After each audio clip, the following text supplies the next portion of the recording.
નમસ્કાર વિદ્યાર્થી મિત્રો, કેમ છો બધા? મજામાં ને? તો ચાલો વિષય ગણિત ધોરણ 7 પ્રકરણ 8 સ્વાધ્યાય 8.2 એમાં છે પ્રશ્ન નંબર 3 ગુણાકાર શોધો. હવે જો વિદ્યાર્થી મિત્રો, આપણે આગળના બધા દાખલા જોઈ ગયા છીએ. પ્રશ્ન 2, પ્રશ્ન 1, અત્યારે પ્રશ્ન નંબર 3 શોધવાનો છે. એની અંદર ગુણાકાર શોધો એટલે કે હવે આપણે ગુણાકાર શોધવાનો છે આનો. તો શું કરવાનું?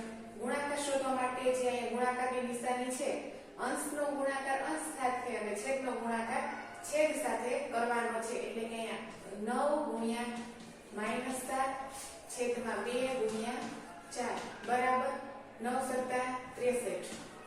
અને જો માઈનસની નિશાની એકવાર છે એ આપણે ભૂલવાની નથી, ફરજિયાત કરવાની. જો 2 વખત હોય તો માઈનસ માઈનસ પ્લસ થઈ જાય છે, એટલે નથી કરવાની. 4 દુને 8. હવે તમે જો વિદ્યાર્થી મિત્રો, આનો હજી આપણે ભાગાકાર કરવો હોય તો આનો ભાગાકાર કરી અને આપણે મિશ્ર સ્વરૂપમાં લખી શકીએ. 8 એકાનો ઘડિયો બોલવાનો છે, 63 સાથે ભાગાકાર એટલે કે 8 સત્તા 56 બરોબર. તો માઈનસ આવશે આપણે 8 સત્તા 56 અને કેટલા 63 માં વધે 56, પછી 57, 58, 59, 60, 61, 62, 63 7 વધે છે અને છેદમાં 8 એટલે કે -7.7/8. આવો આનો ગુણાકારનો જવાબ આવે છે. એના પછી આવે છે નંબર 2. નંબર 2 ની અંદર અંશમાં કોણ છે? 3 ગુણ્યા -9.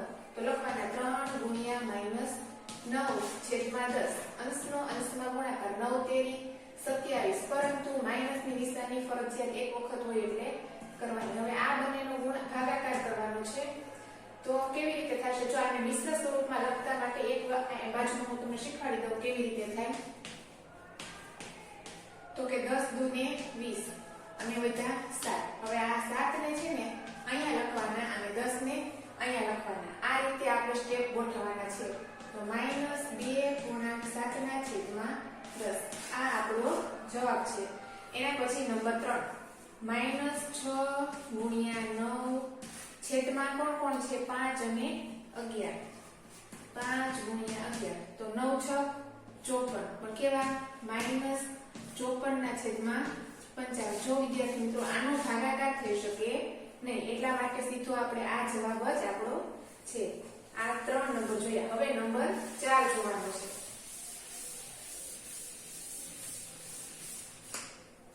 ચાલો નંબર 4 ની અંદર શું છે રકમમાં? તો કે 3 ના છેદમાં 7 ગુણ્યા -2 ના છેદમાં 5 આવી આપણી રકમ છે.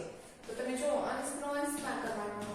3 ગુણ્યા -2 છેદમાં 7 ગુણ્યા 5 બરાબર 3 દુ 6 અને 7 પંચા 35. આનો પણ ભાગાકાર શક્ય નથી, એટલા માટે સીધો આપણો જવાબ.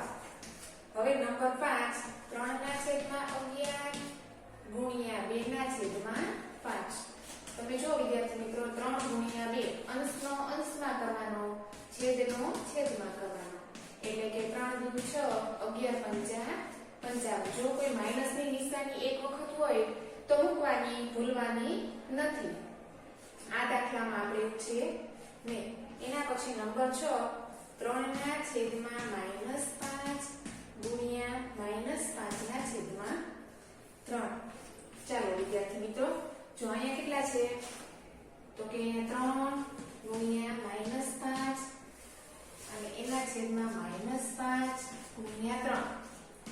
હવે તમે જો વિદ્યાર્થી મિત્રો, અહીંયા તમારે છેદ ઉડાડવા હોય ને તો પણ ઉડે છે, અહીંયા ન ઉડાડવા હોય અને આપણે ગુણાકાર કરીને પછી ઉડાડવા હોય તો પણ આપણે કરી શકીએ. કેટલા થાય? 5 તેરી 15 -15 છેદમાં 5 તેરી 15 -15. હવે વિદ્યાર્થી મિત્રો, જો માઈનસ માઈનસની નિશાની પણ ઉડી ગઈ, 15 15 પણ ઉડી ગયા, તો જવાબમાં કાંઈ ન વધે. એટલે જવાબમાં 1 તો વધે જ. એની જગ્યાએ આપણે શૂન્ય લખવાનો નથી, 1 તો ત્યાં છે જ. સમજાણું?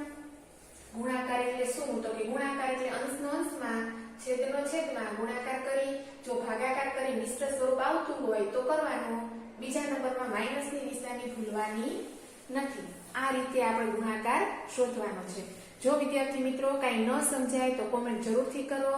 અમારી ચેનલને લાઈક કરો, શેર કરો અને સબસ્ક્રાઇબ કરો.